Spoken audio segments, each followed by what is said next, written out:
स्वागत है दोस्तों जेएस नोवेल वर्ल्ड में। जहां हर कहानी में छुपा एक रोमांच, हंसी के ठहाके और थोड़ी सी ट्रिल।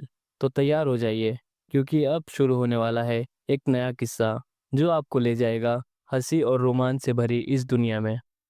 एक अनुभवी लेखिका द्वारा प्रस्तुत आधुनिक भारतीय कहानी। रणवीर हवेली के मुखिया और महान आर्यावर्त साम्राज्य के युवराज सूर्यकांत ने धीरे से सिर हिलाया। जब हम दीप शेख से मिलेंगे तो हम उन्हें समझाने की पूरी कोशिश करेंगे। उन्हें यह अच्छी तरह से समझ आ गया था कि ये सभी संत उनसे विनम्रता से पेश तो आ रहे हैं, लेकिन उनका मुख्य उद्देश्य दीप शेख को राजी करने के लिए उनका इस्तेमाल करना है। अन्यथा वे इतनी अच्छी तरह से क्यों पेश आते?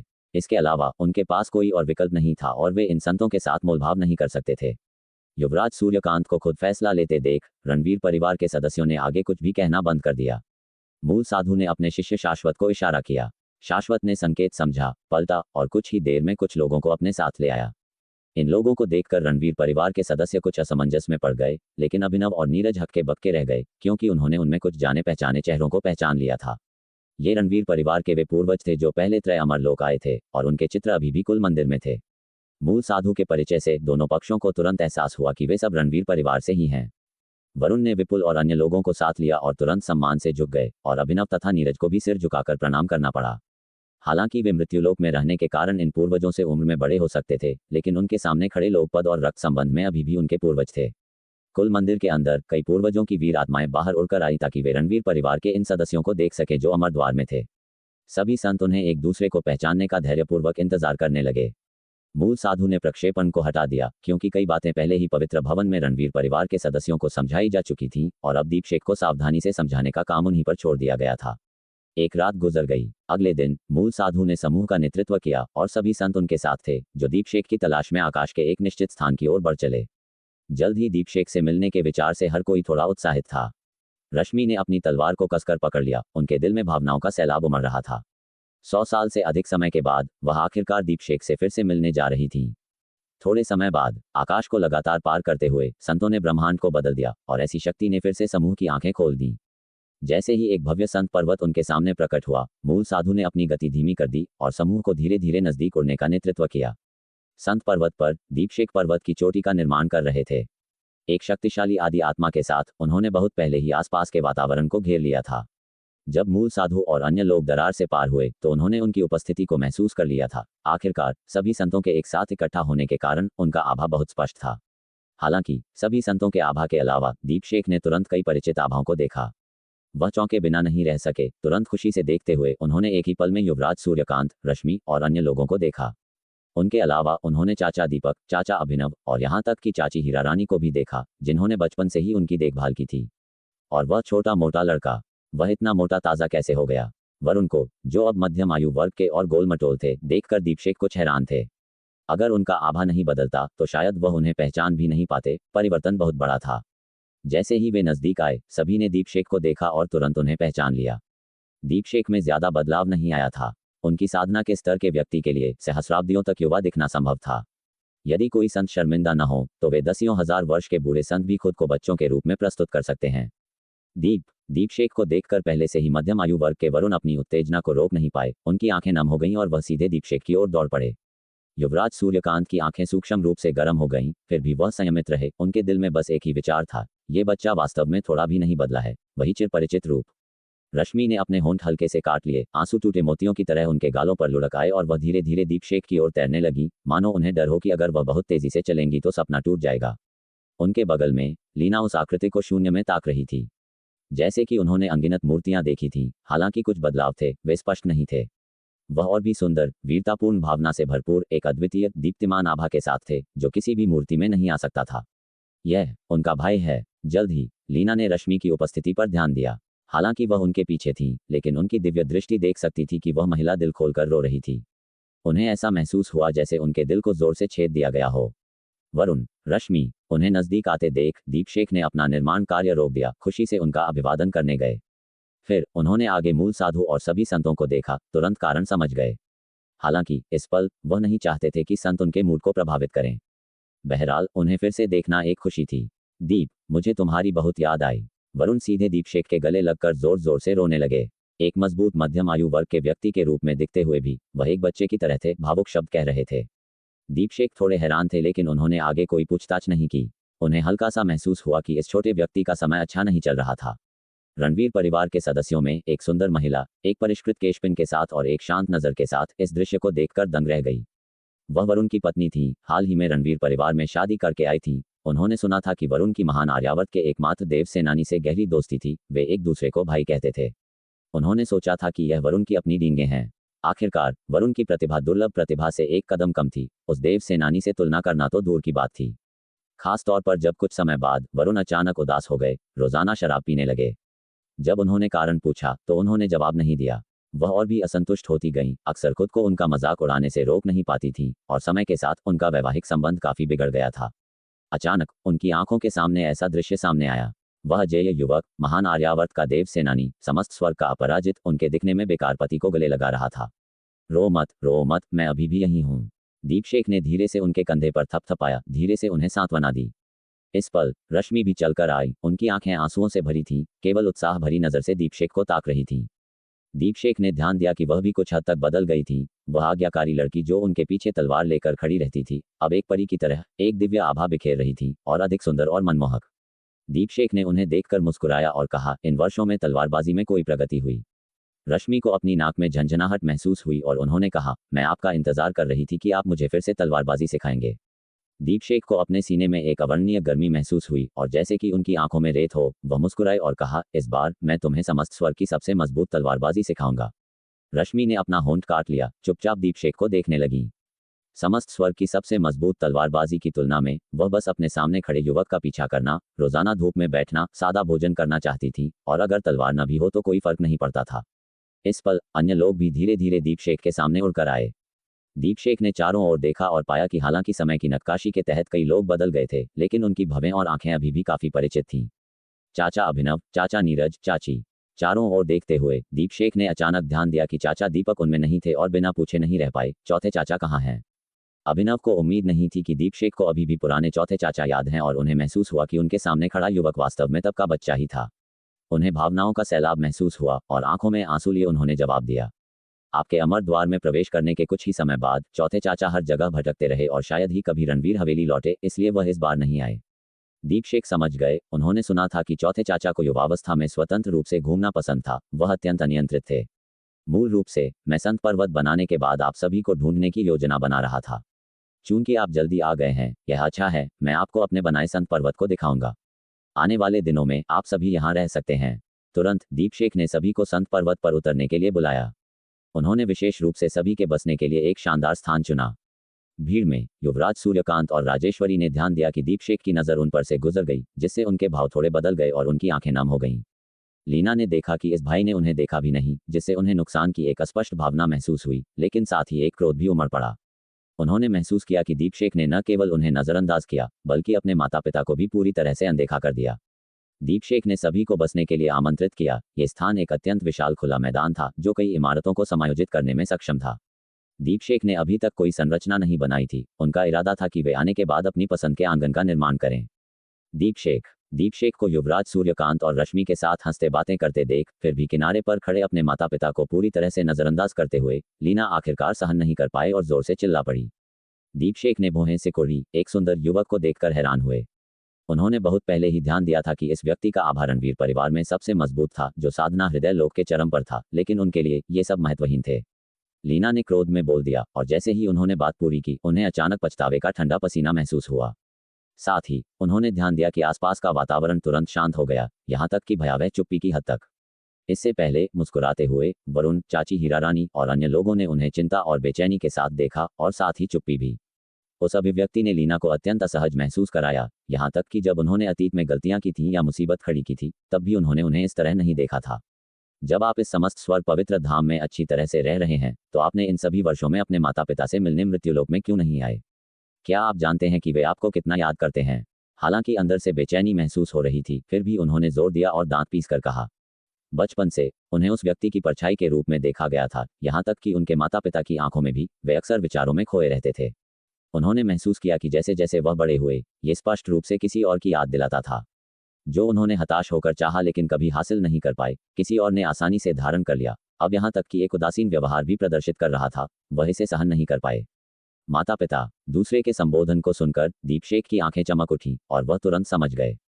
लेकिन उनके दिल में कोई उतार चढ़ाव नहीं हुआ और उन्होंने शांति से कहा, जिस व्यक्ति की तुम बात कर रहे हो वह पहले ही मर चुका है। क्या तुम्हें किसी ने नहीं बताया? लीना दंग रह गई, सदमे और संदेह से उन्हें देख रही थी। तुम्हारा क्या मतलब है? दीपशेख को उनसे और अधिक बात करने में कोई दिलचस्पी नहीं थी और उन्होंने अभिनव और युवराज सूर्यकांत को दूसरी ओर बात करने के लिए बुलाया। इस पल आकाश से हवा को तोड़ने वाली आवाजें आईं। ये जीशान और अन्य थे जो यहाँ शीर्ष खजानों के साथ आ रहे थे। उनके साथ उनके दोस्त भी थे जिन्हें उन्होंने समस्त स्वर्ग में बनाया था। कुल मिलाकर वे काफी संख्या में थे।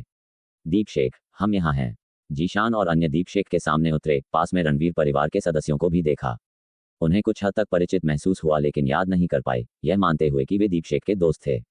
वह कुछ शर्मिंदा दिखे और बोले, देखो, क्या तुम्हें लगता है कि हम बहुत सारे लोगों को ले आए हैं? उनके बगल में हजारों लोग खड़े थे जिनमें उनके दोस्त और उनके सहयोगी शामिल थे। जीशान के चयन के बाद भी अंततः अभी भी हजारों लोग थे। दीपशेख ने एक नज़र डाली, हल्के से हंसे और कहा, बहुत ज्यादा नहीं है। ये पवित्र धाम अरबों लोगों को समायोजित कर सकता है, हम पहले इसे भर सकते हैं। दीपशेख को ऐसा कहते सुनकर जीशान ने आखिरकार राहत की सांस ली और उनके पीछे वालों ने भी एक लंबी सांस छोड़ी। उन्हें डर था कि दीपशेख उन्हें बाहर निकाल देंगे। साथ ही उन्होंने ध्यान दिया कि दीपशेख के अलावा सभी संत भी यहाँ मौजूद थे। इससे वे थोड़े दंग रह गए। उन्हें उम्मीद नहीं थी कि समस्त स्वर्ग के सभी संत यहाँ इकट्ठा होंगे। इस पल पवित्र धाम के बाहर से हवा को तोड़ने वाली और आवाजें आईं। दीपशेख के कई परिचित, जिनमें चंदन, पत साधु और अन्य शामिल थे, एक एक करके पहुंचे। उनमें दीपशेख ने लिन वरिष्ठ को भी देखा, जिनके पीछे लिन वरिष्ठ सहित कई रसायनज्ञ थे और उनकी गुरु थीं। पलक झपकते ही ये जगह लोगों से भर गई। रणवीर परिवार के सदस्यों ने इतने सारे लोगों को अचानक इकट्ठा होते देखा, सभी शक्तिशाली आभा के साथ। कई चतुर स्तंभ लोक से थे और काफी साधना हृदय लोक में थे। वे गुप्त रूप से स्तब्ध हुए बिना नहीं रह पाए। इन लोगों की उपस्थिति को देखते हुए वे दीपशेख द्वारा बनाए गए दोस्त प्रतीत होते थे। लीना भीड़ के बीच खड़ी थी। उनका चेहरा बारी बारी से पीला और लाल हो रहा था क्योंकि उन्होंने उस आकृति को देखा जो लोगों से घिरा हुआ था, जैसे तारों से घिरा चांद। उनके बारे में सुनी गई अनगिनत कहानियां उनकी आंखों के सामने साकार होती हुई प्रतीत हुई। कुछ ने कहा कि उनका भाई सभी द्वारा प्रशंसित एक आकृति था, एक जन्मजात शासक। कुछ ने कहा कि उनका भाई अचानक उभरने वाला एक अद्वितीय प्रतिभा था, जिसकी तुलना किसी से नहीं की जा सकती थी। अनगिनत प्रशंसाएं और सम्मान उन्हें यह महसूस करा रहे थे कि वह आकृति एक पहाड़ की चोटी पर खड़ी थी, सब कुछ देख रही थी। अब दूसरा पक्ष वास्तव में वैसा ही लग रहा था। मैं यहाँ हूँ और मेरी गुरु अपने दोस्तों को लाई हैं। क्या बहुत ज्यादा लोग हैं? लिन वरिष्ठ दीपशेख के पास आई। उनके पहले शब्द जीशान की चिंता को दोहरा रहे थे कि बहुत सारे लोगों को लाने से दीपशेख को असुविधा हो सकती है। दीपशेख ने एक नजर डाली और मुस्कुराए, क्या ये बहुत ज्यादा है? क्या मेरा पवित्र धाम ऐसा दिखता है कि यह सभी को समायोजित नहीं कर सकता? ये सुनकर लिन वरिष्ठ ने राहत की सांस ली, फिर सभी संतों को देखा। उनका भाव थोड़ा बदल गया। उन्होंने तलवार गुरु से दीपशेख के दुखों के बारे में सुना था और दीपशेख के लिए आक्रोश और अन्याय महसूस किया था। ये स्पष्ट रूप से सभी संतों ने मुसीबत खड़ी की थी, फिर भी उन्होंने समस्त स्वर्ग में दीपशेख की प्रतिष्ठा को धूमिल किया, जिससे उनकी श्रद्धा समाप्त हो गई। अगर आप टिक नहीं सकते तो खुद को मजबूर मत करो, लिन वरिष्ठ ने धीरे से कहा। दीपशेख ने धीरे से सिर हिलाया। थोड़े समय बाद आकाश फट गया और औषधि संत भीतर से प्रकट हुई। उन्होंने दृश्य को स्कैन किया, सभी संतों की उपस्थिति पर ध्यान दिया, फिर भी उन्होंने कोई आश्चर्य व्यक्त नहीं किया, चुपचाप दीपशेख के सामने उतर गईं। एक और संत को आता देख रणवीर परिवार और अन्य सभी चौंक गए, यह महसूस करते हुए कि दीपशेख का स्थान समस्त स्वर्ग का केंद्र बन गया था। मैं देखती हूँ कि आपका पवित्र धाम विशाल है और मैं बहुत सारे लोगों को लाई हूँ, लगभग 1 अरब। क्या ये सहन कर सकता है? औषधि संत ने धीरे से कहा। दीपशेख ने पहले ही इसकी आशंका कर ली थी और सिर हिलाया। मैंने आप सभी के लिए पहले ही जगह तैयार कर ली है। यह एक छोटी सी बात है। औषधि संत ने राहत की सांस ली, मूल साधु और अन्य लोगों पर नजर डाली। चूंकि वह दीपशेख के पक्ष में खड़ी थी, उनके प्रति आभारी थी, इसलिए वह स्वाभाविक रूप से दीपशेख की वकालत करना चाहती थी। उदासीनता से बोली, आप लोग यहाँ क्यों हैं और उस दरार को क्यों नहीं रोक रहे हैं? पहले आपने दावा किया था कि दीपशेख स्वार्थी था और अब आप चाहते हैं कि दीपशेख आपकी गड़बड़ी को साफ करे। उनके शब्दों को सुनकर वहां मौजूद सभी लोग हैरान थे और सभी संतों की ओर देखने लगे। रणवीर परिवार और युवराज सूर्यकांत और अन्य भ्रमित थे। दीपशेख को स्वार्थी कह रहे थे। उन्होंने संदेह भरी आंखों से सभी संतों की ओर देखना शुरू कर दिया। मूल साधु और अन्य लोगों ने पहले रणवीर परिवार को समझाया था कि यह उनकी अपनी लापरवाही और दोषों के कारण हुआ था, लेकिन विस्तार से नहीं बताया और न ही समस्त स्वर्ग में दीपशेख की प्रतिष्ठा को धूमिल करने का उल्लेख किया। अब औषधि संत द्वारा लापरवाही से इसका उल्लेख किए जाने पर वे असहज महसूस किए बिना नहीं रह पाए। अधिक छिपे हुए क्रोध के साथ उन्हें डर था कि उनके शब्द बड़ी योजनाओं को बिगाड़ देंगे। ये सब एक गलतफहमी है और हमने पहले ही दीपशेख को माफी मांग ली है। मूल साधु ने मुश्किल से मुस्कुराया, साथ ही औषधि संत को एक चेतावनी भरी नजर भी दी। किसी भी अन्य दिन औषधि संत सावधानी से विचार करती, क्योंकि वह मूल साधु के लिए एक मुकाबला नहीं थी और सप्तविनाश सम्राट अस्त्र समस्त स्वर्ग के संतों को दबाने के लिए पर्याप्त था। लेकिन अब उन्हें ऐसी कोई चिंता या डर नहीं था। सूक्ष्म चेतावनी को नजरअंदाज करते हुए शांति से बोली, अगर यह एक गलतफहमी है तो यह अभी भी हर जगह क्यों फैल रही है? ये कहते हुए कि दीपशेख स्वार्थी है, अमर पद के लिए आपका रास्ता रोक रहा है। यदि माफी मांगी जाती है तो क्या इस गलतफहमी को पहले साफ नहीं करना चाहिए? मूल साधु और सभी संतों के भाव कुछ अप्रिय थे, लेकिन मूल साधु ने तुरंत मुस्कुराया, कहा, बेशक, हम दीपशेख के लिए इसे स्पष्ट करेंगे। आप कैसे स्पष्ट करेंगे? एक साधारण वाक्य से। मैं सुझाव देती हूँ कि आप सीमाशिला का उपयोग करके समस्त स्वर्ग पर प्रक्षेपण करें, दीपशेख को अमर द्वार पर आपको रोकते हुए दिखाएं, और यह भी प्रक्षेपित करें कि आपने दीपशेख के अवरोध को कैसे नजरअंदाज किया और प्राचीन दानव को इस क्षेत्र में लाए, जिससे समस्त स्वर्ग के निवासी खुद सच्चाई को पहचान सकें। औषधि संत की आंखें कोमल थीं, फिर भी उनके शब्द तलवार की तरह तीखे थे। मूल साधु और सभी संतों के भाव बदल गए। ऐसा करना उनकी श्रद्धा को काटने जैसा होगा, क्योंकि अगर यह सच था तो समस्त स्वर्ग को पता चलेगा कि दीपशेख ने आपदा को रोकने के लिए हर संभव प्रयास किया था, जबकि वे थे जिन्होंने इसे पैदा किया था। तब तक दीपशेख को श्रद्धा के माध्यम से अनगिनत समर्थन मिलने की संभावना थी। उनके कई अनुयायी भी उनके खिलाफ हो जाएंगे, कुछ मुख्य वफादारों को छोड़कर। औषधि संत, अति मत करो। यदि तुम दीपशेख को लाभ पहुंचाना चाहती हो तो तुम कर सकती हो, लेकिन मुझे अपने निजी इरादों को उजागर करने के लिए मजबूर मत करो। क्या तुम चाहती हो कि हम गिर जाएं और दीपशेख का अनुकरण करें, यह उम्मीद करते हुए कि जब दीपशेख इस क्षेत्र को साफ कर देंगे तो तुम यहाँ सर्वोच्च बन जाओगी? तुमने बहुत ज्यादा सोच लिया है। मूल साधु की बर्फीली आवाज औषधि संत को प्रेषित हुई। साथ ही औषधि संत को अन्य संतों से भी प्रेषण प्राप्त हुए। कुछ शाप दे रहे थे, कुछ सलाह दे रहे थे, अन्य फायदे और नुकसान का विश्लेषण कर रहे थे। औषधि संत और सभी संत दोनों ने स्वाभाविक भाव बनाए रखे, लेकिन उनके प्रेषण अत्यंत तीव्र हो गए। औषधि संत मुस्कुराई, मूल साधु को देखा और वापस प्रेषित किया, तुम बहुत ज्यादा सोचते हो। अगर दीपशेख देवलोक जाते हैं तो मैं उनके साथ जाऊंगी। इस क्षेत्र की परवाह किसे है? मूल साधु ने उपहास किया, दूसरे पक्ष के शब्दों पर विश्वास नहीं किया। देवलोक में प्राचीन दानव हैं और वहां रहना आसान नहीं है। इसके अलावा भले ही उन्होंने वास्तव में इस तरह की योजना बनाई हो, यह क्षेत्र अभी भी उनके लिए एक सहारा है। संतों के विचार दूरगामी होते हैं और वे कभी भी उतने सरल नहीं होते जितने लगते हैं। चीजों को बहुत निरपेक्ष मत बनाओ। मूल साधु ने एक चेतावनी प्रेषित की। औषधि संत मुस्कुराई और इस पल दीपशेख ने पास में बात की। औषधि संत की बात सही है, मैं लगभग इस मामले को भूल ही गया था।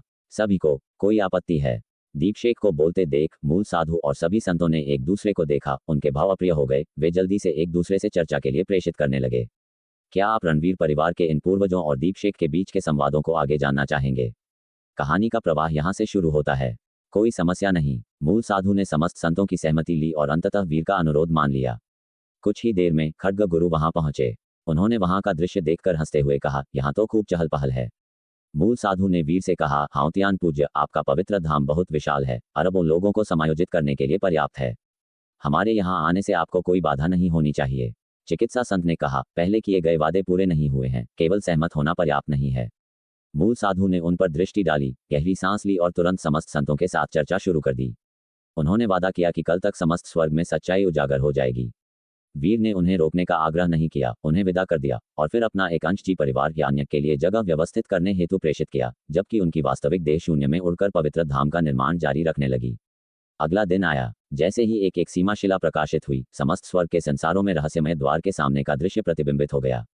मूल साधु और अन्यों ने झुकना स्वीकार किया और उन्होंने वीर को समस्त संतों को रोकते हुए तथा उनके ताने और अपमान सहते हुए दिखाया। जल्द ही समस्त संत रहस्यमय द्वार में प्रवेश कर गए, जिसके कुछ ही देर बाद प्राचीन दानव भी आकर्षित होकर आ गए। वरुण ने प्रक्षेपण देखा और गुस्से से भरे चेहरे के साथ तुरंत वीर के पास आए।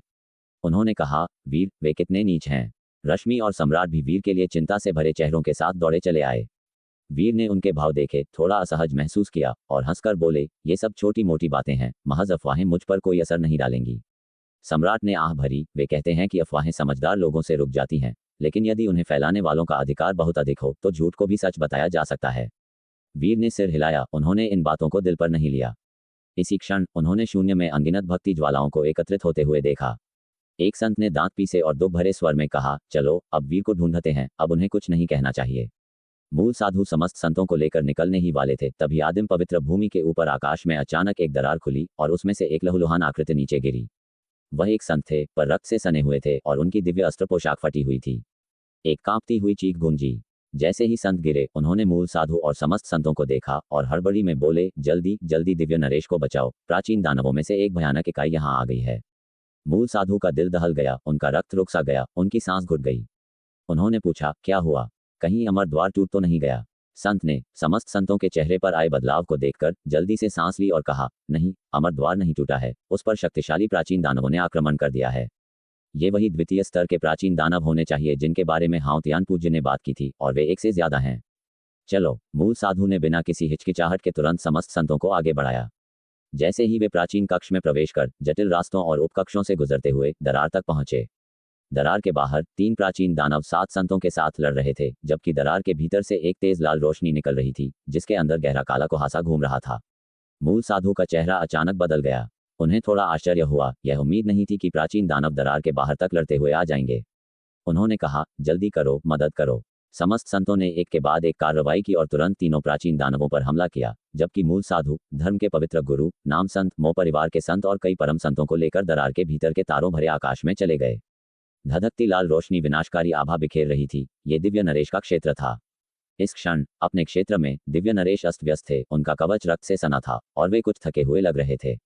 उनके सामने 3 विशाल प्राचीन दानव दिव्य नरेश के चारों ओर चक्कर लगा रहे थे, लगातार घूम रहे थे, आदि आत्मा को निगलने वाली शक्ति से भरे काले बवंडर पैदा कर रहे थे, जो दिव्य नरेश के संत क्षेत्र में जादुई खंजर चला रहे थे, जिससे उनके लिए बचाव करना मुश्किल हो रहा था। 3 मूल साधु का चेहरा बदल गया। इन तीनों प्राचीन दानवों से गहरी दुर्भावना और भव्यता महसूस हो रही थी। उन्होंने तुरंत स्रोत संत क्षेत्र को बाहर निकाला, तारों भरे आकाश को घेर लिया और उनके क्षेत्र के भीतर समय धीमा पड़ गया। उन्होंने दिव्य नरेश से जल्दबाजी में पूछा, क्या हो रहा है? दिव्य नरेश ने उन्हें आते देख राहत की सांस ली। उनका चेहरा गंभीर था जब उन्होंने कहा, एक द्वितीय स्तर का प्राचीन दानव आया। उसने दरार की रक्षा के लिए उस विशेष आत्मा भक्षक कुहासे का इस्तेमाल किया। मैं तोड़ नहीं पाया और अन्य प्राचीन दानवों ने इस मौके का फायदा उठाकर अंदर घुसपैठ कर ली। दिव्य नरेश ने धीरे से धर्म के पवित्र गुरु और अन्यों को याद दिलाया, सावधान रहना, वे उन तृतीय स्तर के प्राचीन दानवों से कहीं अधिक शक्तिशाली हैं। मूल साधु की आंखें अत्यंत गंभीर थीं। उन्होंने गगन दमन कोड़ा निकाला और एक प्राचीन दानव पर हमला किया। मारो, हमें इसे रोकना होगा। तुम सब दूसरे को रोको, मैं इससे निपटता हूँ। जैसे ही उन्होंने कहा, गगन दमन कोड़ा चला और शून्य भयानक विस्फोटक दरार की आवाजों से गूंज उठा। उसने प्राचीन दानवों को घेरने वाले काले कोहरे में छेद कर दिए, जिसके बाद लंबा कोड़ा अंदर घुसा और एक प्राचीन दानव के सिर पर वार किया। उसे सीधे तब तक कोड़े मारे जब तक उसकी खाल और मांस फट नहीं गया, और घाव पर विनाशकारी आपदा शक्ति ने उसे ठीक होने से रोक दिया। मूल साधु ने पूरी ताकत लगा दी और तेजी से हमला किया।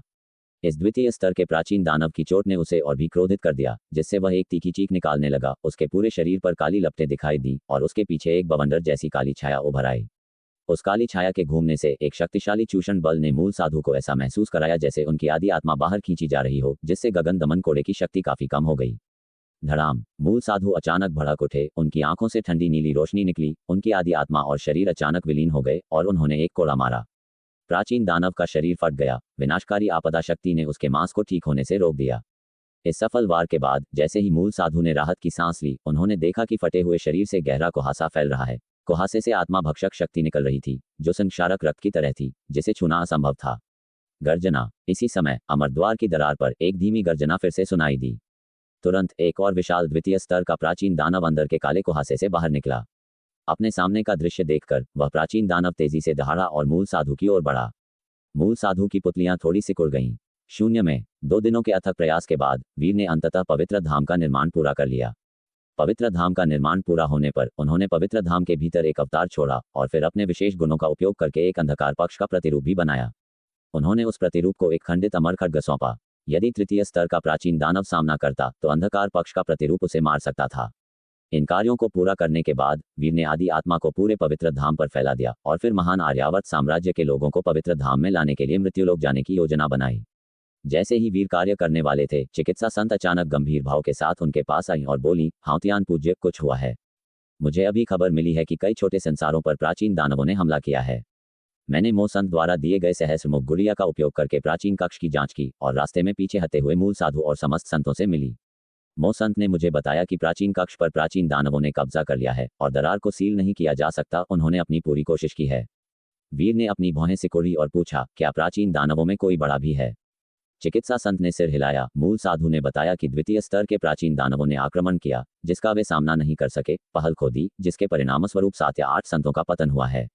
अब वे यहाँ की ओर भाग रहे हैं। उम्मीद कर रहे हैं कि हम शिकायतों को बुलाकर उन्हें स्वीकार करेंगे। वीर ने समस्त संतों से अत्यधिक असंतुष्ट होकर उपहास किया। अगर स्थिति बदली होती तो वे शायद हमें स्वीकार नहीं करते। द्वितीय स्तर के प्राचीन दानव होने पर भी यदि वे दरार को सील करने के लिए पूरी तरह से प्रतिबद्ध होते तो वे इसे रोक सकते थे। वे द्वितीय स्तर के प्राचीन दानव एक एक करके ही प्रवेश कर सकते हैं, आने पर उन्हें एक एक करके मार डालो।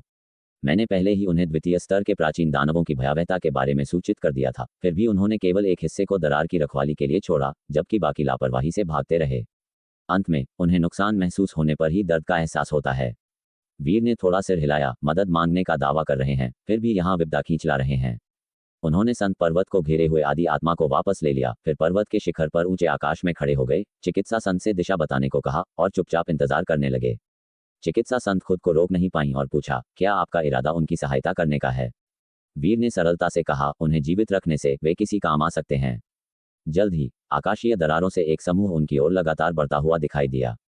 इसी समय खड्ग गुरु ने समस्त संतों की उपस्थिति को महसूस किया। उनकी आकृति चमकती हुई वीर के बगल में पर्वत के ऊपर आ खड़ी हुई। खड्ग गुरु ने बोलना शुरू ही किया था कि उन्होंने समस्त संतों के पीछे उदास शून्य को घूमते हुए काले बादलों से भरा देखा जो उनकी ओर बढ़ रहे थे। उनका चेहरा नाटकीय रूप से बदल गया। वीर ने कुछ नहीं कहा, इसके बजाय वह धीरे धीरे संत पर्वत से बाहर निकल आए। इस बीच आगे चल रहे मूल साधु और दिव्य नरेश ने वीर की आकृति को देखते हुए तुरंत अपनी गति बढ़ा दी। वीर को देखते ही मूल साधु ने तुरंत कहा, हाउतियान पूज्य, हमारे पीछे द्वितीय स्तर के प्राचीन दानव हैं। हम अकेले उन्हें रोक नहीं सकते, आइए सेना में शामिल हों। वीर की नजर उन पर पड़ी। उन्होंने पीछे परम संतों में धर्म के पवित्र गुरु और नाम संत को देखा, जो कुछ अस्त व्यस्त दिखाई दे रहे थे। बचे हुए संतों की उपस्थिति घट बढ़ रही थी। कुछ आध्यात्मिक रूप से थके हुए, गंभीर रूप से घायल लग रहे थे। गर्जना। इसी क्षण शून्य में प्राचीन दानवों की दहाड़ गूंज उठी। पूरा अंतरिक्ष थोड़ा कांप गया, जैसे कोई अंतहीन तूफान इकट्ठा हो रहा हो। संत पर्वत पर विश्राम कर रहे सभी लोग सतर्क हो गए। गर्जना के स्रोत की ओर भय से देख रहे थे, जहां उन्होंने वीर, समस्त संतों और उनके पीछे बेरहमी से नजदीक आते प्राचीन दानवों को देखा। प्राचीन दानवों की संख्या बहुत अधिक थी, जो एक दर्जन से अधिक थी, जिसमें 4 द्वितीय स्तर के प्राचीन दानव नेतृत्व कर रहे थे। सेना में शामिल हों। वीर ने मूल साधु के शब्दों को सुना। उनके होंठ तिरस्कार में मुड़ गए। हाउतियान पूज्य। मूल साधु के कुछ और कहने से पहले वीर ने उन्हें रोकते हुए उदासीनता से कहा, मैं इन प्राचीन दानवों से निपटूंगा, पर यह आखिरी बार है जब मैं तुम्हारी गड़बड़ी को साफ करने में मदद कर रहा हूं। एक बार प्राचीन दानव हार जाएं, तो तुम्हें यह सुनिश्चित करना होगा कि वह दरार बंद हो जाए, वरना तुम्हें कोई नहीं बचा पाएगा। मूल साधु और अन्य संत हतप्रभ रह गए। उन्हें लगा जैसे उन्होंने गलत सुन लिया हो। वीर सचमुच हस्तक्षेप करने को तैयार हो गया था। उन्हें सुखद आश्चर्य हुआ और वीर के प्रति समस्त संतों की निगाहें, जो पहले नाराजगी भरी थीं, पल भर में उत्साह में बदल गईं। उन पर शर्म का भाव छा गया। उन्हें एहसास हुआ कि यह युवक वास्तव में वह नीच व्यक्ति नहीं था जैसा उन्होंने पहले सोचा था, ठीक वैसा ही जैसा खड्ग गुरु और वैद्य साधु ने बताया था। आदित्य देव, ये प्राचीन दानव भयानक हैं, खासकर वे द्वितीय श्रेणी के प्राचीन दानव जिनके बारे में आपने बताया। देवराज और मुझे भी वे परेशान करते हैं। आइए मिलकर काम करें। मूल साधु के चेहरे पर स्पष्ट उत्साह था। उन्होंने जल्दबाजी में वीर से बात की। उनके शब्दों में पहले से अधिक गर्मजोशी और ईमानदारी थी, लेकिन वीर ने उनके चेहरे के भाव पर ध्यान नहीं दिया। ये बूढ़ा धूर्त, वह जो कुछ भी दूसरों को दिखाता है, संभवतः वही होता है जो वह जानबूझकर दिखाना चाहता है, और वह वास्तव में क्या सोचता है, ये पूरी तरह से अलग हो सकता है। फिर भी वीर का उसके असली विचारों की जांच करने का कोई इरादा नहीं था। उसने बस चलने के लिए अपना पैर उठाया। मूल साधु और देवराज थोड़े चौंके। उन्होंने सहज रूप से रास्ता दे दिया। इसी क्षण वे प्राचीन दानव समस्त संतों तक पहुंचने से पहले धीमे हो गए। उन्होंने पहले की तरह लापरवाही से हमला नहीं किया, भीड़ के बीच मौजूद युवक से एक निहित खतरे को महसूस करते हुए। उनकी आत्मा को निगलने की क्षमता ने उन्हें आत्माओं की तीव्र समझ दी, और वे युवक से निकल रही खतरनाक आभा को महसूस कर सकते थे। साथ ही उन्हें लगा कि इस युवक की आत्मा को अवशोषित करने से उनमें एक महान परिवर्तन और उन्नयन हो सकता है। संभवतः वे प्रथम स्तर के प्रमुख के पद तक पहुंच सकते हैं। समस्त संतों ने भी इन प्राचीन दानवों में बदलाव देखा। लड़ाइयों के दौरान उनकी पिछली उग्र दीवानगी के विपरीत अब उनकी आंखों में एक महत्वपूर्ण, आशंकित भाव था। समस्त संतों को संदेह हुआ कि यह उनका भ्रम है और उन्हें हल्का सा झटका लगा। शून्य में बहती शोरगुल वाली हवा इस क्षण थोड़ी शांत हो गई। आदित्य देव, मूल साधु कुछ कहना चाहता था, लेकिन वीर के चारों ओर शून्य में एक के बाद एक दरारें उभरी, और इन दरारों से कई टूटे हुए अमर अस्त्र बाहर निकले। रश्मि भाला स्त्री के प्राचीन दानव सेनापति को मारने के बाद वीर और नंद कुमार ने प्राचीन दानव प्रमुखों के क्षेत्रों को छान मारा था और 8 टूटे हुए अमर अस्त्र एकत्र किए थे, जिनमें से सभी में अमर शक्ति खत्म हो चुकी थी, लेकिन हर हथियार में अभी भी एक नुकीला अमर फलक बचा था। उस अवशेष खड्ग के अलावा कुल मिलाकर 9 थे। इस समय एक को कृष्ण पक्ष के अवतार ने पकड़ रखा था। वीर ने उनमें से केवल 6 को अपने बगल में बुलाया। इन 1 दर्जन या उससे अधिक प्राचीन दानवों के खिलाफ इस छोटी झड़प के लिए ये काफी था।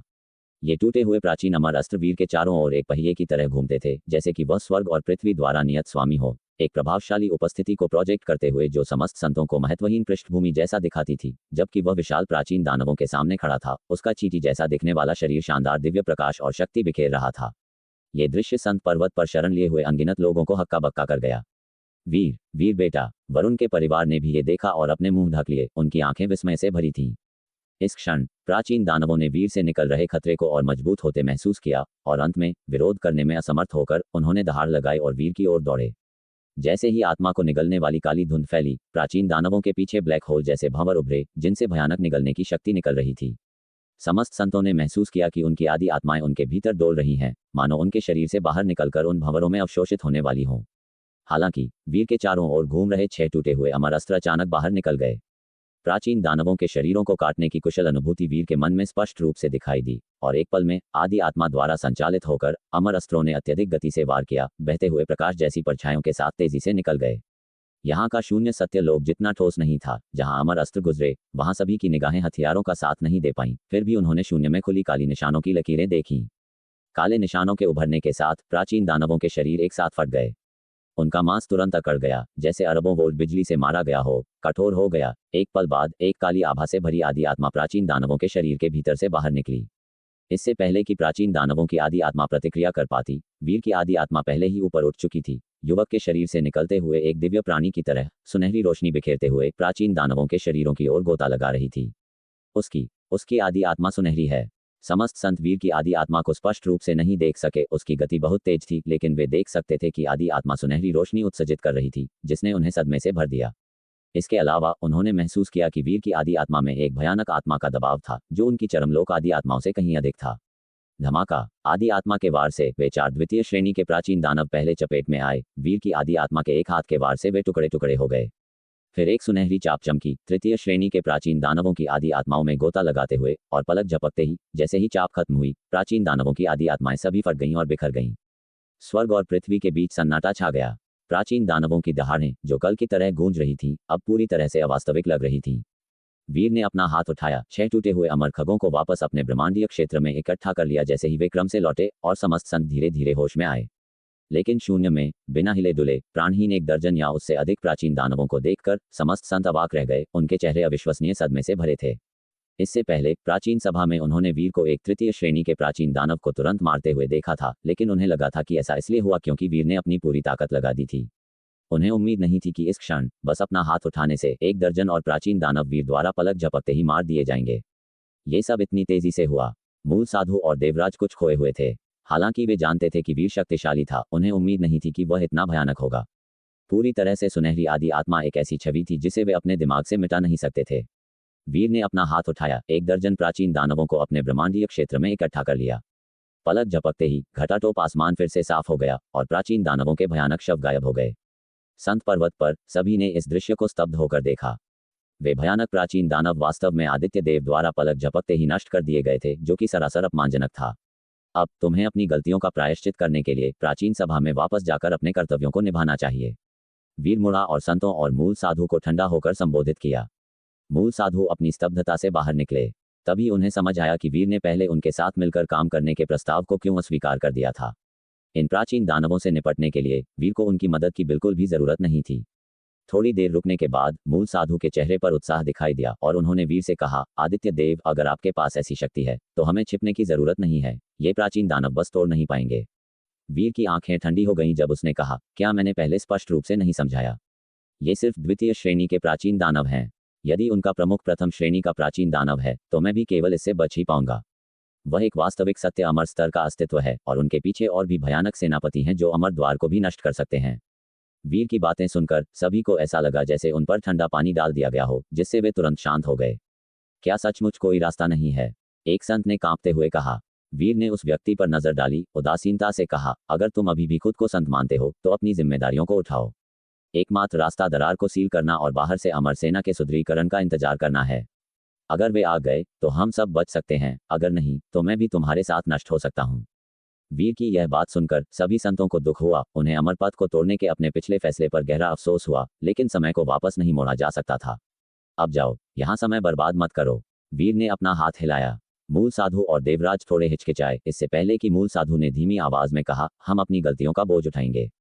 सब लोग चलें। मूल साधु को सिर झुकाते देखकर बाकी संतों ने कुछ नहीं कहा, हालांकि कई अपने दिल में जानते थे कि अगर समस्त स्वर्ग को भुगतना पड़ा तो शायद यही एकमात्र चीज थी जो वे अपने अंत से पहले कर सकते थे। समस्त स्वर्ग के पतन को धीमा करने के लिए। आदित्य देव, यदि आप व्यक्तिगत रूप से दरार को सील कर दें। एक संत ने बड़बड़ाया। उसने अपना वाक्य पूरा नहीं किया, लेकिन महसूस किया कि उसके आसपास के कई संत उसकी ओर देख रहे हैं। उनकी आंखें अब सहकारी नहीं थीं, बल्कि ठंडी उदासीनता से भरी थीं। वीर ने उस संत को एक ठंडी नजर डाली, कहा, अमरद्वार को सील करने का मतलब मरने के लिए तैयार रहना है। यदि प्राचीन दानव सेनापति अमरद्वार को नष्ट कर सकता है, तो मरने वाला पहला व्यक्ति वह होगा जो इसे सील कर रहा है। अगर मैं वह भूमिका लेता हूं, तो तुम्हारा क्या होगा? वह संत असहज लग रहा था। उसने अपना सिर नीचे किया और कुछ और नहीं कहा। आदित्य देव, कृपया गुस्सा न हो, वह हमारी ओर से नहीं बोलता। आप सही कह रहे हैं, गलती हमारी है जिसका बोझ हमें उठाना है। वास्तव में, यदि बड़ी आपदा सचमुच आ जाती है, तो वह बस हमारा भाग्य है। अन्य संतों ने वीर से कहा। चूंकि अमरद्वार टूट गया था और इन घटनाओं का अनुभव करने के बाद कई संतों ने स्थिति को पहचान लिया था। अमर बनने की उनकी लालसा अस्तित्व की आशा में बदल गई थी, लेकिन जैसे ही वह आशा फीकी पड़ी, वे अब अंतिम बार अच्छा काम करना चाहते थे। कम से कम उन समस्त स्वर्ग के लोगों को धोखा न देना चाहते थे जो कभी उन पर विश्वास करते थे। मूल साधु ने वीर को विदा किया और फिर संतों को दूर ले गए। ज्येष्ठ भ्राता, खड्ग साधु ने वैद्य साधु के बगल में खड़े खड्ग गुरु को देखा। वह भी संतों में से एक था और अब अमरद्वार को सील करने के मिशन को पूरा करने के लिए ही वापस जा सकता था। एक बार उनके गुरु द्वारा सौंपे गए पवित्र धाम में उन्हें चुनने के लिए एक खड्ग और एक ताबीज की पेशकश की गई थी। ताबीज एक पवित्र ताबीज था जो किसी को खड्ग साधु पवित्र धाम की कमान संभालने में सक्षम बनाता था। उसने ताबीज चुना, जबकि उसके भाई ने खड्ग को चुना।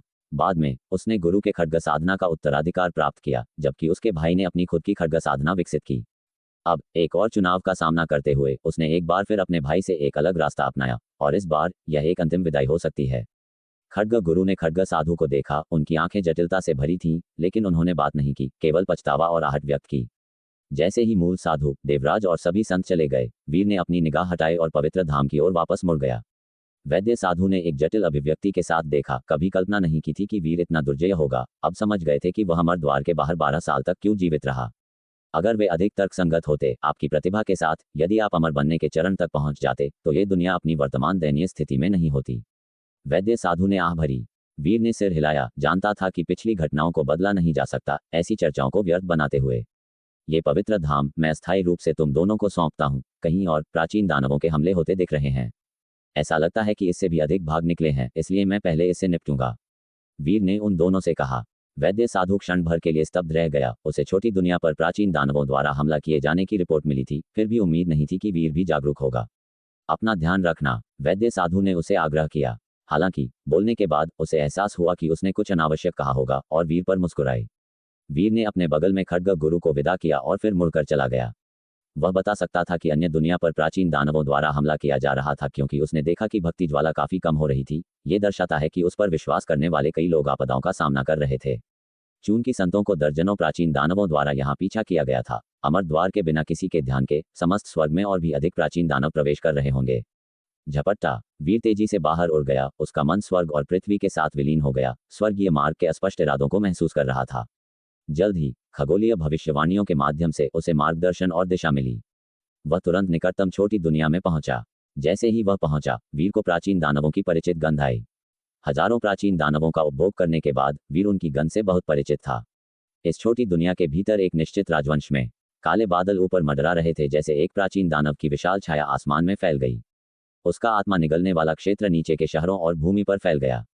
पल भर में शहरों के भीतर अनगिनत नागरिकों की दिव्य आत्माओं को निकाला गया। वे तुरंत मौके पर ही मृत होकर गिर गए। यहाँ तक कि जंगल में मौजूद नीच दानवों और जानवरों की आत्माओं को भी निकाला गया। वे जमीन पर गिर पड़े। जहाँ प्राचीन दानव उड़ता था, वहाँ गहरी चुप्पी छा जाती थी। और इस छोटी दुनिया के संत बहुत पहले ही चले गए थे। पवित्र धाम की रखवाली केवल अर्ध संतों द्वारा की जाती थी। शायद संतों के आदेशों का पालन करते हुए केवल पवित्र धाम की सरणी को सक्रिय करके उसकी रक्षा करते थे। राजवंश के भीतर की आपदा को संबोधित करने में असमर्थ थे। एक प्राचीन दानव उतरा है, भागो, मदद करो, मदद करो। सभी संतों ने ऐसे राक्षस को क्यों आने दिया? हमें कौन बचाएगा? क्या कोई संत हम पर दया करेगा? पूरे राजवंश में घबराहट और उड़ान के निराशाजनक रोना थे। पड़ोसी राजवंशों ने खबर सुनकर भी अराजक रूप से भागना शुरू कर दिया। पवित्र धाम की ओर जा रहे थे। हालांकि पवित्र धाम के बाहर एक बड़ी भीड़ पहले ही इकट्ठा हो चुकी थी, लेकिन पवित्र धाम की सरणी द्वारा अवरुद्ध थी, अंदर प्रवेश करने में असमर्थ थी। हमें अंदर आने दो, हमें अंदर आने दो। हमने फुफेंग देश में वर्षों से आपकी मुपूर्वज की पूजा की है, आप हमें अंदर क्यों नहीं आने देंगे? संत हृदयहीन है, संत हृदयहीन है। सरनी के सामने एक विशाल भीड़ इकट्ठा हो गई थी। सभी विलाप कर रहे थे और कोस रहे थे। सरनी के भीतर पवित्र धाम के अधिकांश शिष्यों की राजवंश के भीतर पारिवारिक जड़ें थीं, लेकिन पवित्र धाम की सख्त नाकेबंदी के कारण वे असहाय होकर अपने परिवार के राजवंश को बाहर से अलग और शापित होते हुए ही देख सकते थे, कार्य करने में शक्तिहीन थे। संत प्राचीन दानव को मारने गए हैं। सभी अपने अपने राजवंश में वापस चले जाओ, वरना परिणामों का सामना करो। पवित्र धाम में एक अर्ध संत बाहर निकला, कठोरता से चिल्लाते हुए। इस बात से चिंतित थे कि एकत्रित भीड़ प्राचीन दानव को आकर्षित करेगी, जिससे सभी बर्बाद हो जाएंगे। इस अर्ध संत की आधिकारिक और हृदयहीन आवाज सुनकर बाहर की भीड़ डर गई और क्रोधित हो गई, और शायद उनकी संख्या के कारण उनके डर में अनगिनत क्रोधित शाप उठे।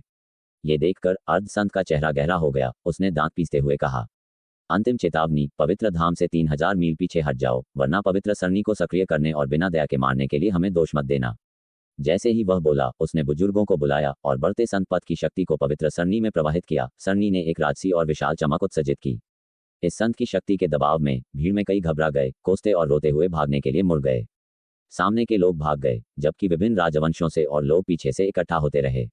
राजवंशों के भीतर शरण लेने वाले राजकुमार और राजकुमारियां शानदार रथों में बैठे थे, लेकिन उमड़ती भीड़ के बीच रथ पलट गए और वे बाहर लड़खड़ाए, लोगों के हुजूम से डर गए। पवित्र सरनी के दबाव से भीड़ अराजकता में गिर गई और अनगिनत कमजोर अप्रशिक्षित नागरिकों को रौंद कर मार दिया गया, गूदा बना दिया गया। इस अराजकता के बीच अचानक एक जोरदार चीख के साथ आसमान में एक दरार खुल गई। भीतर से काली धुंध निकल रही थी और फिर प्राचीन दानव का विशाल खतरनाक शरीर उभरा। पल भर में भागती भीड़ और पवित्र धाम के शिष्य, साथ ही कई अर्धसंत, सभी भय से भर गए। जैसे ही काली धुंध का एक झरना गिरा, कई लोग डर से चिल्लाए और गिर गए, उनकी आत्माएं निकाली गईं। ठीक वैसे ही जैसे प्राचीन दानव तांडव मचाने वाला था, अचानक आसमान से प्रकाश की एक चरम किरण अंदर आई। एक झटके के साथ प्राचीन दानव का एक बार का प्रभावशाली शरीर अचानक जम गया, फिर एक काली आदि आत्मा को उसके शरीर से बाहर निकाल दिया गया। ठीक बाद एक सुनहरी रोशनी दहाड़ती हुई ऊपर आई। धमाका! प्राचीन दानव की आदि आत्मा हिलना बंद कर दी और फिर उसका शरीर फट गया। इस दृश्य ने जमीन पर मौजूद अनगिनत भीड़ को स्तब्ध कर दिया और आतंक की भेदी चीखें काफी कम हो गईं। केवल कुछ लोग जो पूरी तरह से भयभीत थे, अभी भी भीड़ के माध्यम से अपना रास्ता बनाने की कोशिश कर रहे थे, केवल ये जानने के लिए कि उनके आसपास के कई लोगों ने हिलना बंद कर दिया था। बाद में अनगिनत उत्साहित आवाजें चिल्लाईं, संत, संत यहाँ हैं। शून्य में वीर का आकृति दरार से बाहर निकला, लापरवाही से क्षतिग्रस्त अमर खड्ग को वापस ले लिया। उसने नीचे भीड़ वाले जनसमूह पर नजर डाली और पाया कि प्राचीन दानव के प्रकट होने के कुछ ही क्षणों में मारने में सफल होने वाले लोगों की तुलना में अधिक लोग रौंद कर मारे गए थे। वह थोड़ा सिर हिलाने में मदद नहीं कर सका, लेकिन इसे बर्बाद नहीं किया। जमीन से चरम साधना शक्ति को अवशोषित करने के लिए अपना हाथ उठाया। जैसे ही अनगिनत काली ऊर्जाएं उसकी हथेली में एकत्र हुईं, वीर ने महसूस किया कि उसके भीतर चरम साधना शक्ति में मामूली वृद्धि हुई है। यह दृश्य एक दानव के कार्यों के समान लग रहा था, लेकिन प्राचीन दानव को अभी अभी मारे जाने के कारण कोई भी वीर को दानवों से नहीं जोड़ेगा। साधना समझ लोक और चतुर्स्तंभ लोक में कई लोगों ने अपने मजबूत शरीरों के साथ वीर का चेहरा स्पष्ट रूप से देखा और तुरंत उत्साह में उसका नाम चिल्लाया, यह आदित्य देव हैं। आदित्य देव हमें बचाने आए हैं। आदित्य देव, कृपया मेरी बेटी को बचाओ। आदित्य देव। दुख के रोने के साथ भीड़ लहरों की तरह घुटने टेक गई, परत दर परत वीर की पूजा कर रही थी। पवित्र धाम के भीतर कई अर्धसंत भी चौंक गए थे। जल्दबाजी में वीर के सामने सिर झुकाते हुए सीमा पत्थर प्रतिबिंब से समस्त संतों ने वीर को उसके दुखों से मुक्त कर दिया था। अमर द्वार के सामने अकेले समस्त संतों के खिलाफ खड़े होने के कारण समस्त स्वर्ग में उसकी प्रतिष्ठा अपने चरम पर पहुंच गई। एक ऐसा साहस जिसने अनगिनत लोगों को चौंका दिया। वीर ने इन पुकारों को सुना, जो उत्साह, आश्चर्य और दुखद प्रार्थनाओं से भरे थे। उसने मन ही मन आह भरी। आपदा के तहत लोगों के चेहरे पूरी तरह से बदल गए थे। हालांकि उसे अभी भी अन्य छोटी दुनिया के प्राचीन दानवों को मारना था, और जाहिर है उसके पास यहाँ उन्हें सांत्वना देने का समय नहीं था। वीर ने अपना हाथ उठाया और पल भर में जमीन से एक विशाल चोटी उठी। हाथ की लहर पर ऐसी पृथ्वी हिलाने वाली शक्ति ने अनगिनत लोगों को और अधिक श्रद्धेय और उत्साहित बना दिया। वीर ने विशाल चोटी को अपने सामने लाया, अपनी आदि आत्मा की वस्तु नियंत्रण शक्ति से इसे हिलाया, इसे हजारों फीट लंबी एक विशाल खड्ग में आकार दिया। फिर वीर ने अपने ब्रह्मांडीय मानचित्र के गुणों को जुटाया।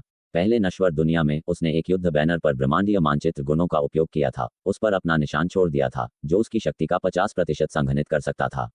ये निशान किसी भी वस्तु पर इस्तेमाल किया जा सकता था, और अब वीर ने इसे विशाल खड्ग चोटी पर छोड़ दिया। निशान लगाए जाने के बाद वीर ने पर्वत चोटी को रूपांतरित करने के लिए नियम शक्ति का उपयोग किया, जिससे इसे नष्ट करना मुश्किल हो गया। इसे तोड़ने के लिए कम से कम एक अर्धसंत की ताकत की आवश्यकता थी। एक बार विशाल खड्ग चोटी नष्ट हो जाने पर निशान को उसकी शक्ति के 50% के बराबर एक बार के साथ विस्फोट करने के लिए सक्रिय किया जा सकता था। यह हमला प्राचीन दानव के शरीर और आदि आत्मा को अलग किए बिना भी 50% आदि आत्मा शक्ति के साथ एक तृतीय श्रेणी के प्राचीन दानव को जबरन दबाने के लिए पर्याप्त होगा। जब निशान पूरा हो गया तो वीर ने शांति से कहा, ये खड्ग चोटी मेरी खड्ग शक्ति से भरी हुई है। यदि आप फिर से एक हताश दुश्मन का सामना करते हैं तो आप दुश्मन को मारने के लिए खड्ग शक्ति को मुक्त करने के लिए इसे नष्ट कर सकते हैं। इसे पूर्ण हताशा को छोड़कर हल्के में इस्तेमाल न करें। ये कहकर अपने हाथ की लहर के साथ विशाल खड्ग चोटी अनगिनत लोगों के सिरों के ऊपर फैल गई, संत पर्वत के बगल में उतर गई। पृथ्वी दहाड़ उठी और जमीन हिल गई। ये कंपन सभी के पैरों के नीचे से गुजरा और सभी ने इसे महसूस किया। और हालांकि वीर के शब्द शांत थे, वे अनगिनत लोगों के दिमाग में आत्मा झकझोरने वाली शक्ति के साथ सुनाई दिए। एक पल के लिए अनगिनत लोग सदमे और उत्साह से भर गए। हर जगह आदित्य का नाम चिल्ला रहे थे। वीर अब और नहीं रुका, मुड़ गया और आसमान की दरार से बाहर निकला, लाखों लोगों के सामने गायब हो गया। पवित्र धाम पर कई अर्धसंत वीर के गायब होने के बाद अभी भी अपने विनम्र और सम्मानजनक व्यवहार को बनाए रखा, सिर उठाने की हिम्मत नहीं की, जब तक कि बहुत देर बाद उन्होंने धीरे धीरे सिर उठाया और उस जगह को देखा जहां वीर कभी खड़ा था। एक बार यह पुष्टि करने के बाद कि वीर वास्तव में गायब हो गया था, उनकी आंखें दूरी में विशाल खड्ग चोटी पर पड़ी। इस क्षण उन सभी ने देखा कि विशाल खड्ग चोटी को नियमों द्वारा रूपांतरित किया गया था, जिसमें चट्टान और धूल एकीकृत थे और उस पर पेड़ मुंडवा दिए गए थे जैसे एक स्वाभाविक रूप से जाली दिव्य खड्ग। पवित्र सरणी के बाहर अनगिनत लोगों ने वीर का नाम पुकारना जारी रखा, लगातार दंडवत कर रहे थे। प्राचीन दानव को मारने के बाद वीर ने दानव की गंध का अनुसरण किया, रास्ते में नष्ट राजवंश और हर जगह शवों को देखा। वीर ने इसे बर्बाद नहीं किया, शरीरों से चरम साधना शक्ति को इकट्ठा करके अवशोषित कर लिया। प्राचीन दानव के वध से सभी चरम साधना शक्ति को अवशोषित करने के बाद वीर ने उस जगह को छोड़ दिया, एक और छोटी दुनिया की ओर बढ़ गया। रास्ते में वीर ने महसूस किया कि शून्य के माध्यम से बहने वाली भक्ति ज्वाला पहले से कहीं अधिक समृद्ध थी। लेकिन साथ ही वीर ने देखा कि अन्य दिशाओं से आने वाली धूप लगातार कम हो रही थी। वह अन्य छोटी दुनिया की ओर भागता रहा। जैसे ही प्राचीन दानवों ने तांडव मचाया, एक दर्जन से अधिक छोटी दुनिया को नुकसान पहुंचा। ये प्राचीन दानव शक्तिशाली थे, हर एक छोटी दुनिया पर हावी था। कई राजवंश गिर गए, शहर खंडहरों में थे, जिनमें पवित्र धाम भी शामिल थे, जिन्हें प्राचीन दानवों द्वारा नष्ट कर दिया गया था और कब्जा कर लिया गया था। प्राचीन दानव संत पर्वत पर बैठे थे, तृप्त, शेष लोगों को अपने क्षेत्र में अवशोषित कर रहे थे, उन्हें अपने नेता को भेंट के रूप में वापस ले जाने की तैयारी कर रहे थे। वीर का आकृत्य बीच में आया, एक स्वर्गीय देव की तरह नीचे उतरते हुए टूटा हुआ अमर खड्ग हजारों मील तक फैला, प्राचीन दानवों को मार डाला और कई कैद लोगों को बचाया। जैसे ही वीर ने प्राचीन दानवों द्वारा आक्रमण की गई छोटी दुनिया को बचाया, दूसरी तरफ प्राचीन सभा के अमर द्वार के सामने मूल साधु और देवराज समस्त संतों के साथ लड़ने के लिए वापस आ गए। इस जगह की रखवाली प्राचीन दानवों द्वारा की जा रही थी और अधिक प्राचीन दानव लगातार अंदर आ रहे थे। तुरंत एक भयंकर लड़ाई शुरू हो गई। तीव्र वध के साथ एक दर्जन से अधिक समस्त संत गिर गए, लेकिन यहाँ के प्राचीन दानवों को भी शुद्ध किया गया और मार डाला गया। तारों वाले आकाश में समस्त संत इस जगह पर आराम कर रहे थे और ठीक हो रहे थे, अगले प्राचीन दानव के आने का इंतजार कर रहे थे। सौभाग्य से अब जब वे सभी यहाँ इकट्ठा हैं, इस उल्लंघन को अवरुद्ध कर रहे हैं, भले ही एक द्वितीय श्रेणी का प्राचीन दानव अंदर आ जाए, उनके झुंड के हमले उसे मारने के लिए पर्याप्त हैं। पिछली स्थिति को रोकते हुए जहाँ प्राचीन दानव इस जगह से बाहर निकलकर समस्त स्वर्गलोक में घुसपैठ कर गए थे, इससे पहले प्राचीन दानव हमारा पीछा कर रहे थे। हालांकि आदित्य देव ने उनसे निपटा, निश्चित रूप से कुछ प्राचीन दानव विभिन्न दुनिया में भाग गए। एक संत ने चिंतित होकर कहा। मूल साधु ने सांत्वना दी, पवित्र धाम से अभी खबर आई है, कई प्राचीन दानव विभिन्न छोटी दुनिया में वध कर रहे हैं, लेकिन अच्छी खबर यह है, आदित्य देव ने कार्रवाई की और उन घुसपैठ करने वाले प्राचीन दानवों को मार रहे हैं। मूल साधु की बात सुनकर समस्त संतों ने राहत की सांस ली। आखिरकार वे यहाँ आए, लेकिन उनके पीछे पवित्र धाम इससे छिप नहीं सका।